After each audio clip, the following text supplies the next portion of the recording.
आजको भिडियोमा हामी कक्षा 12 को च्याप्टर 3 यानी कि फाइनान्शियल म्याथ को कम्पाउन्ड इन्ट्रेस्ट को बारेमा केही छलफल गर्नेछौं। यो च्याप्टर भनेको तपाईहरुको पहिला पनि पढेकै कुरा हो, 9 10 मा पनि यो कुरा आउँछ। अलिकति फरक भनेको के हो भने तपाईले बिजनेस म्याथमेटिक्स मा कसरी चाहिँ युज गर्ने अथवा त्यो दिएको इन्फर्मेसन कसरी बुझ्ने त्यसको बारेमा जान्नु पर्छ। तपाईलाई यसमा केही थोरै फर्मुला छ र फर्मुलामा युज हुने टर्मलाई तपाईले बुझ्नु भयो भने यसको क्वेशन सजिलै तरिकाले गर्न सक्नुहुनेछ। अब हामीले यो च्याप्टर कम्पाउन्ड इन्ट्रेस्टमा बुझ्नु पर्ने केही टर्म्सहरु यहाँ लेखेको छ र त्यो टर्मसँग रिलेटेड हामीले फर्मुला कसरी जेनेरेट गर्ने त अथवा त्यो फर्मुला के हो हामीले फर्मुलाको लिस्ट मैले यता तयार पारेछु है त। अब तपाईले पहिला बुझ्नु पर्यो कम्पाउन्ड इन्ट्रेस्ट भन्ने बित्तिकै बुझ्नु पर्ने कुरा कम्पाउन्ड अमाउन्टलाई हामीले के ले डिनोट गर्छौं, सिम्पली ए ले डिनोट गर्छौं। तपाईको ए भने कम्पाउन्ड अमाउन्ट भनेर बुझ्नुस् हैन। अब कम्पाउन्ड इन्ट्रेस्टलाई हामी के भन्छौं, सीआई पनि भन्छौं अथवा हामीले सिम्पली यो हाम्रो टर्ममा युज हुने भनेको चाहिँ के हो, आईसी भन्छौं। आईसी भनेको इन्ट्रेस्ट कम्पाउन्डेड भनेको है, इन्ट्रेस्ट कम्पाउन्डेड भनेको नम्बर अफ टर्म्सलाई हामीले n इयर्स भनेर डिनोट गर्छौं। नम्बर अफ टर्म्स n भयो, कति इयर्स दिएको छ त्यही अनुसार हामीले n ले डिनोट गर्छौं र रेट अफ इन्ट्रेस्टलाई हामीले स्मल r ले डिनोट गर्छौं अथवा r% भनेर भनौं। यो चाहिँ हाम्रो रेट अफ इन्ट्रेस्ट भयो। अर्को कुरा तपाईलाई प्रिन्सिपल अमाउन्ट भन्छ। प्रिन्सिपल अमाउन्टलाई चाहिँ हामीले सिम्पली p ले डिनोट गर्छौं। सो यो चाहिँ हाम्रो कम्पाउन्ड इन्ट्रेस्टमा युज हुने टर्म्सहरु भयो। तपाईले a भने कम्पाउन्ड अमाउन्ट भनेर बुझ्नु पर्यो, आईसी भने कम्पाउन्ड इन्ट्रेस्ट भनेर बुझ्नु पर्यो, n भनेको नम्बर अफ इयर्स, r भनेको रेट अफ इन्ट्रेस्ट र p भनेको प्रिन्सिपल अमाउन्ट। अब यति कुरा बुझेपछि हामीले फर्मुला बुझ्न सक्छौं। त्यसको लागि पहिला सुरु तपाईले बुझ्नु पर्ने हुन्छ, मैले यहाँनिर l भनेर लेखे है। l भनेको चाहिँ तपाईको रेटलाई नै के गरे हो, मोडिफाई गरे हो। रेटलाई नै तपाईले मोडिफाई गरेको। रेटलाई कसरी मोडिफाई गर्छ त, नर्मली तपाईको इन्ट्रेस्टको रेट भनेको पर्सेन्टमा दिन्छ, पर्सेन्टलाई फ्र्याक्सन लाने हो। यसलाई हामीले एकैचोटी कम्पाउन्डेड गरे हो, त्यो भनेको चाहिँ तपाईको 1 प्लस r/100 भन्छ है। तपाईको बुझ्नुहोस् l भनेको के रहेछ त, 1 प्लस r/100 अथवा तपाईले यसलाई एक्सपान्ड गर्नुहुन्छ भने 100 प्लस r/100 भन्यो। यो नै तपाईको के हो, l भ्यालु हो। l भनेको 1 प्लस r/100 हो। रेटलाई मैले के गरेको, सिम्प्लिफाई गरे हो। हामीलाई मल्टिप्लाई गर्न फर्मुला युज गर्न सजिलो होस् भनेर 1 प्लस r/100 युज गर्यो। अब यही l p r n i c र a को युजबाट हामीलाई चाहिने केही फर्मुलाहरुको लिस्ट आउट यहाँ छ, एकचोटी हेरौं है त। फर्स्टमा चाहिँ तपाईलाई सिम्पल इन्ट्रेस्ट, कम्पाउन्ड होइन है, बुझ्नुस्। सिम्पल इन्ट्रेस्ट भनेको छ एकदम नर्मल इन्ट्रेस्ट रेट छ, त्यसबाट कसरी निकाल्ने, नर्मल इन्ट्रेस्ट रेट IS भनेको p n r/100। p भनेको प्रिन्सिपल अमाउन्ट, n भनेको नम्बर अफ इयर्स, r भनेको रेट। यसरी p n r/100 गरे भने तपाईको सिम्पल इन्ट्रेस्ट आउँछ। अर्को तपाईको कम्पाउन्ड इन्ट्रेस्ट IC। अब IC भनेको तपाईको के भन्छ त, p l n भन्छ। हेर्नुस् है, p l n भनेको तपाईको टोटल अमाउन्ट भयो। अब p l n minus p गर्ने हो। So p l n minus p भनेको चाहिँ तपाईको के भन्छ भने, यसलाई मैले सिम्प्लिफाई गर्ने हो भने तपाईको p ब्र्याकेट l को पावर n माइनस 1 भन्छ। सो यो चाहिँ तपाईको के भयो, कम्पाउन्ड इन्ट्रेस्टको फर्मुला भयो। यो चाहिँ हामीलाई l को फर्ममा भयो, कम्पाउन्ड इन्ट्रेस्टको फर्मुला हैन। अब तपाईले अर्को युज गर्नुहुन्छ भने कम्पाउन्ड इन्ट्रेस्टको फर्मुला के भन्छ त, मैले यसलाई मेटेर अर्को लेख्नु पर्यो भने तपाईको के बन्ने भयो त, हेर्नुस् त, p bracket 1 plus r/100 to the power n minus 1 भन्छ। यो चाहिँ तपाईको के भयो, कम्पाउन्ड इन्ट्रेस्टको फर्मुला भयो। p 1 प्लस r/100 को पावर n माइनस 1, यो तपाईको rpn को फर्ममा भयो भने तपाईको स्ल्याश हाम्रो l को फर्ममा लेख्दा के बन्ने रहेछ त, p bracket l to the power n minus 1। यो चाहिँ तपाईको के भयो, इन्ट्रेस्टको फर्मुला भयो, कम्पाउन्ड इन्ट्रेस्टको फर्मुला। हेर्नुस् है, अब यो चाहिँ हाम्रो normally annual rate of interest भएको बेला यदि रेट अफ इन्ट्रेस्ट चाहिँ तपाईको वर्षमा एकचोटी तिर्छ भने त्यो कम्पाउन्ड इन्ट्रेस्टको फर्मुला हाम्रो यो बनेको p bracket 1 plus r to r upon 100 को पावर n minus 1 अथवा p l to the power n minus 1 बन्छ भने यदि इन्ट्रेस्ट चाहिँ के गर्यो हाफ इयरली तिर्यो वर्षमा दुई चोटी तिर्यो अथवा 6 महिनामा तिर्यो भने तपाईको त्यसको कम्पाउन्ड इन्ट्रेस्टको फर्मुला के भन्छ म यो फर्ममा लेख्दै छु एकचोटी हेर्नुस् है त के भन्छ तपाईको p 1 plus r upon 200 भन्छ यो चाहिँ अब तपाईले बुझ्नुहुन्छ है अनि 2n minus 1 बन्ने भयो कतिखेर when interest is paid half yearly वर्षको दुई चोटी इन्ट्रेस्ट तिर्छ भने तपाईको कम्पाउन्ड इन्ट्रेस्ट कसो बन्छ त 1 plus r by 200 to the power 2n minus 1 बन्ने भयो यदि त्यही इन्ट्रेस्ट चाहिँ तपाईलाई क्वार्टरली तिर्छ वर्षको 4 चोटी तिर्छ त्यो बेलामा चाहिँ तपाईको फर्मुला के बन्छ त p bracket 1 plus r by 400 बन्ने भयो पावर 4n minus 1 यो चाहिँ तपाईको क्वार्टरली तिर्ने बेला वर्षको 4 चोटी इन्ट्रेस्ट तिर्छ भने तपाईको फर्मुला यो बन्ने भयो अब अर्को कुरा when the rate of interest is different in different years अब यो चाहिँ के भन्यो भने तपाईको एक वर्ष चाहिँ रेट 2% छ त्यसपछिको अर्को वर्ष तपाईको रेट 3% बन्छ त्यसपछि फेरि अर्को वर्षको रेट 4% बन्छ हरेक वर्षमा रेट अफ इन्ट्रेस्ट तपाईको फरक बन्छ भने त्यो चाहिँ तपाईको इन्ट्रेस्ट निकाल्ने फर्मुला के बन्छ त हेर्नुस् है p bracket 1 plus r1 upon 100 को पावर n फेरि तपाईको के भन्छ 1 plus r2 upon 100 को पावर n भनेको नम्बर अफ इयर्स है तपाईको एक वर्षको लागि हो भने n भनेको 1 भयो दुई वर्षको लागि त्यो रेट हो भने n भनेको 2 बन्छ फेरि 1 plus r3 by 100 को पावर n लास्टमा 1 माइनस यो चाहिँ के भयो तपाईको इन्ट्रेस्ट को फर्मुला कम्पाउन्ड इन्ट्रेस्ट को फर्मुला चाहिँ यो बन्ने भयो हेर्नुस् त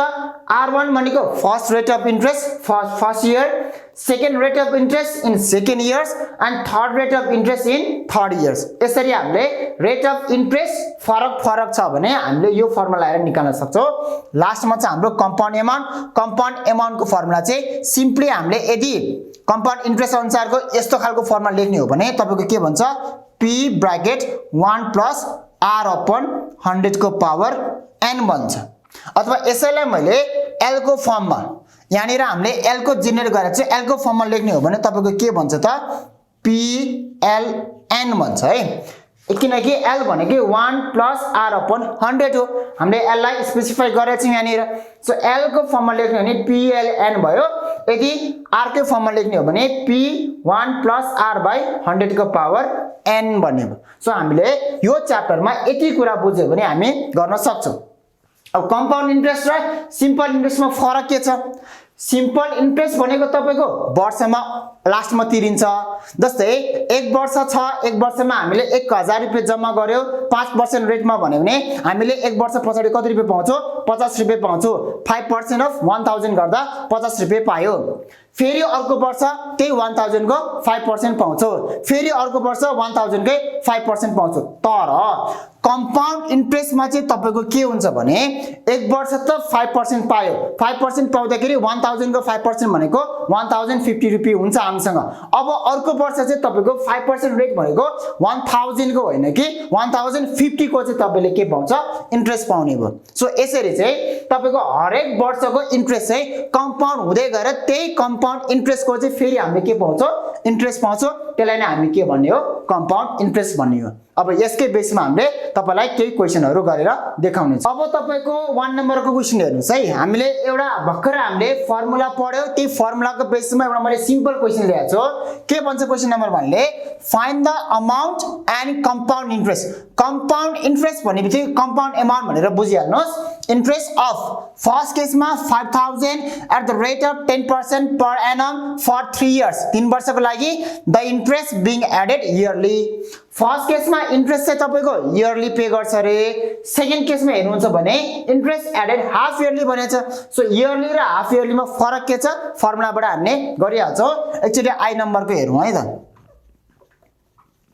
सो आई नम्बरमा तपाईलाई गिवन के दिएको छ फर्स्टमा तपाईले लेख्नु पर्यो principal amount p equals to rupees कति दिएको छ तपाईलाई 5000 दिएको छ त्यसपछिको तपाईलाई के दिएको छ रेट अफ इन्ट्रेस्ट दिएको छ रेट अफ इन्ट्रेस्टलाई हामीले केले डिनोट गर्छौं r small r equals to 10% per annum भनेको छ है अनि टाइम नम्बर अफ इयर्स भनौं नम्बर अफ इयर्स n भनेको तपाईलाई कति दिएको छ 3 इयर्स दिएको छ ल अब तपाईले यहाँबाट के निकाल्नु पर्यो अमाउन्ट निकाल्नु पर्यो र कम्पाउन्ड इन्ट्रेस्ट निकाल्नु पर्यो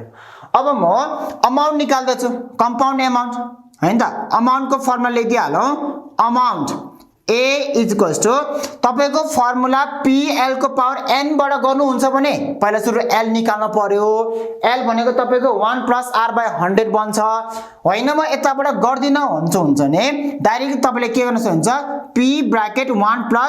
r/100 को पावर n गर्दिनुस् तपाईको सिधै के आउँछ अमाउन्ट आइहाल्छ सो यो भनेको तपाईको p भनेको 5000 भयो ब्र्याकेट 1 + r भनेको तपाईलाई कति आछ 10/100 टु दी पावर n भनेको तपाईको 3 भयो यो भनेको 5000 इन्टु अब यस गर्नुस् 1.1 को पावर 3 बन्छ अनि 5000 इन्टु 1.1 को पावर गर्दाखेरि 5000 इन्टु 1.1 पावर 3 गर्दा कति भयो 6055 आयो सो यो चाहिँ तपाईको के भयो कम्पाउन्ड अमाउन्ट भयो सो हामी यसरी कम्पाउन्ड अमाउन्ट निकाल्न सक्छौं आई नम्बरको एउटा आयो अब अर्को तपाईलाई के भनेछ कम्पाउन्ड इन्ट्रेस्ट अमाउन्ट आइसकेको छ प्रिन्सिपल छँदैछ डाइरेक्ट तपाईले अमाउन्टबाट प्रिन्सिपल माइनस गर्दिनुस् कम्पाउन्ड इन्ट्रेस्ट आयो तर तपाईको त्यहाँबाट नगरिकन यदि तपाईको कम्पाउन्ड इन्ट्रेस्टको फर्मुला लाउनुहुन्छ भने नि आइहाल्छ हैन अब म कम्पाउन्ड इन्ट्रेस्टको फर्मुला लाएर देखाउँछु compound interest IC equals to formula के हो P bracket 1 plus R upon 100 to the power n minus 1 हो सो यो फर्मुला लाए भने तपाईको compound interest आइहाल्छ निकालौं 5000 bracket 1 plus R भनेको 10 upon 100 power 3 minus 1 यो भनेको चाहिँ तपाईको 5000 भयो इन्टु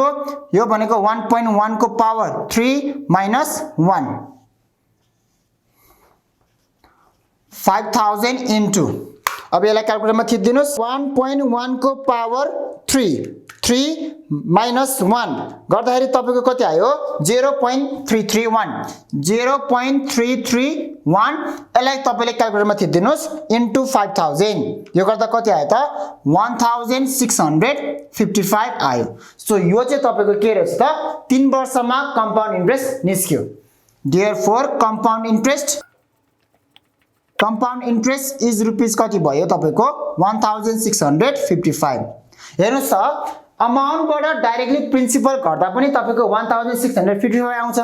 यदि क्वेशनले तपाईलाई अमाउन्ट निकाल भनेको छ भने अमाउन्टबाट प्रिन्सिपल निकालेर तपाईको इन्ट्रेस्ट निकाल्न नि सक्नुहुनेछ अथवा डाइरेक्टली इन्ट्रेस्टको फर्मुला लाएर पनि निकाल्न सक्नुहुनेछ यो चाहिँ हाम्रो इन्ट्रेस्ट बिङ एडेड इयरली भयो अब हामी हाफ इयरली हुँदा कसरी गर्छ तपाईलाई देखाउनु छ अब यसमा हेर्नुस् त तपाईको सेकेन्ड नम्बरमा के दिएको छ 850 लाई 6 वर्षमा 4% रेटले इन्ट्रेस्ट हाफ इयरली हुँदा के हुन्छ तपाईको अमाउन्ट कति हुन्छ कम्पाउन्ड इन्ट्रेस्ट कति हुन्छ निकाल भनेको छ के फाइन्ड आउट गरौँ गिवन कुरा यही नै भइहाल्यो हाफ इयरली भनेको छ अब हामी अमाउन्टको फर्मुला लगाइदिउँ न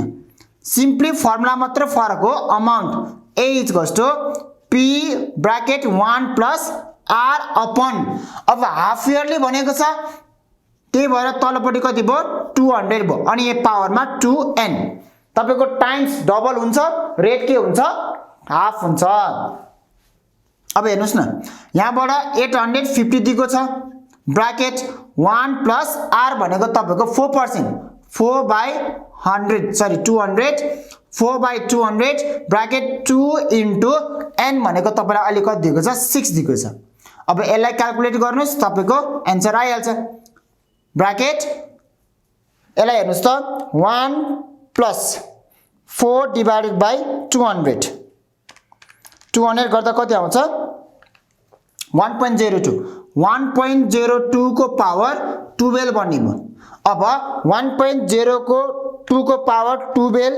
इन्टु 850 गर्नुस्,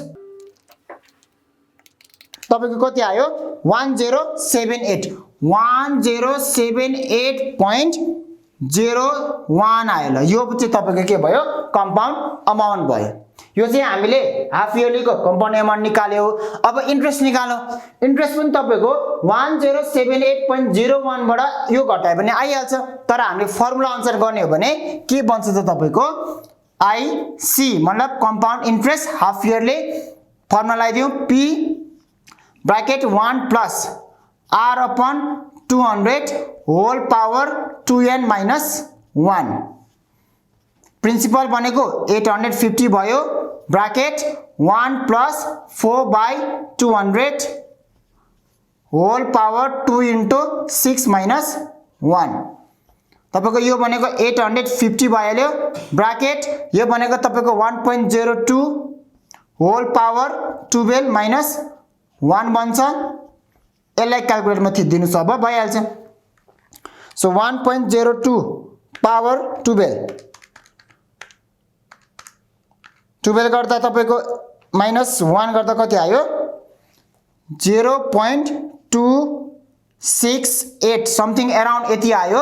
अनि इन्टु 850 गर्दा 850 इन्टु 0.268 गर्दा तपाईको कति आयो